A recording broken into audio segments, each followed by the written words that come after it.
Bienvenue sur l'Oscillocam. Je vous propose maintenant de découvrir une alimentation de Antec qui fait partie d'une gamme qu'on appelle HCP ou High Current Pro. Et là, c'est un modèle de 850 watts, donc un modèle de très forte, acceptant de très forte puissance. On y voit une chose importante ici, c'est le 80 Plus Gold, donc il s'agit d'un modèle très haut de gamme et à très fort rendement. Donc ici nous avons tout un ensemble d'informations, de logos plus ou moins importants, parce qu'on nous dit que ça marche en 100 ou en 240 volts, donc ça quelque part on s'en fout un peu. Mais des choses qui sont beaucoup plus importantes comme le UP de 2010, qui est en fait une nouvelle norme européenne qui permet de réduire la consommation en mode veille à 1 ou 2 watts, voire même moins d'1 watt. Donc ça c'est important parce que la consommation annuelle de votre ordinateur même éteint, ça se chiffre sur la note de l'EDF. Alors si on a du 4 x 40 ampères.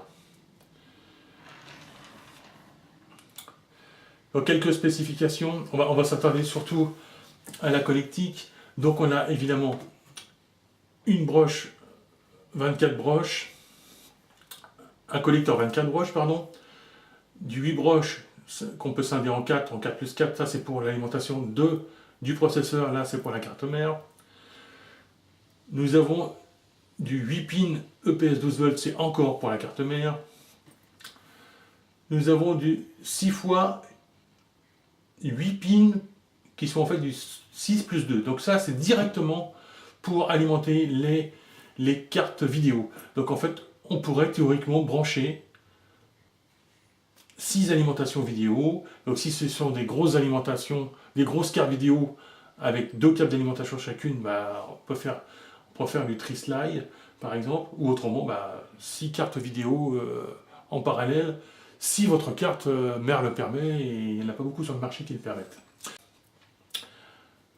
9 brochages SATA, 6 broches Molex et un brochage floppy. Donc ça je pense que c'est en rapport direct avec la norme ATX, parce que franchement le port floppy au jour d'aujourd'hui c'est anecdotique. Autre chose mise en avant en dehors des capacités de courant, donc là on a un petit peu de mal à le voir parce que c'est tout petit, mais en fait on nous annonce une gestion du ventilateur pour réduire le bruit au maximum, où on nous annonce que le ventilateur interne tourne à 400 tours minute jusqu'à, on va dire,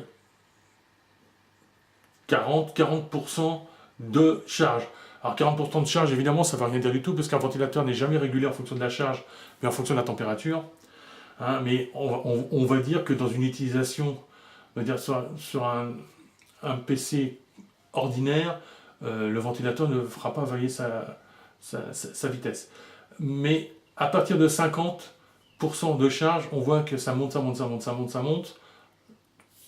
en dB, ça monte en dB, pour arriver aux alentours de 2000 tours à 32 décibels en dBA, mais bon, les décibels, on sait qu'il y a toujours un petit peu fantaisie dans ce qui est annoncé, mais ce qui est important de savoir, c'est que ça tourne à 2000 tours minute quand on est à pleine charge. Ceci dit, c'est quand même une pleine charge à 850 watts, donc c'est déjà une machine très costaud, quoi. Donc voilà, ça c'est également mis en avant chez Antec. Voilà, donc on va découvrir ensemble le contenu. Donc on a une petite notice sur l'alimentation, un cordon secteur classique. On les découvre des câbles. Et oui, cette alimentation est modulaire. Donc les câbles, je vous les ai cités tout à l'heure, le type de connexion, le nombre de brochages, etc. Donc je ne vais pas vous refaire l'inventaire. Donc il y a vraiment de quoi choisir son câble en fonction de sa configuration. Et pour le coup, donc de diminuer les câbles à l'intérieur de la tour et par la même occasion de faciliter le refroidissement et la circulation d'air. Donc je continue de déballer. On a le bloc d'alimentation, proprement dit. dans un petit écrin. Bon, c'est bien, ça le protège des rayures. Et voilà, donc c'est un bloc assez surprenant puisque de couleur, il est, je ne sais pas si on voit très très bien, il est bleu nuit. Donc ça c'est un petit côté sympathique. Encore une fois, c'est pas très très important, sauf pour les adeptes des portes vitrées des boîtiers. Donc un ventilateur qui est assez grand. Là, je ne vais pas pouvoir vous dire la taille, j'ai pas regardé, mais ça a l'air d'être un 130 mm au minimum. Les spécifications de courant. Donc nous avons sur le 12 volts bien 4 lignes de 40 ampères, ce qui nous fait un total de 840 watts. Donc les 840 watts uniquement sur le 12 volts. Là nous avons le brochage 24 pins et puis 8 pins pour la carte mère. Et un peu de carte vidéo également. Donc là tous les connecteurs des fils, des câbles modulaires. Voilà donc pour la présentation de ce bloc iCurrent Pro 8 de 850 watts de Antec. Donc on va tester ça bien évidemment en profondeur comme d'habitude chez le Siloc. A bientôt sur le site.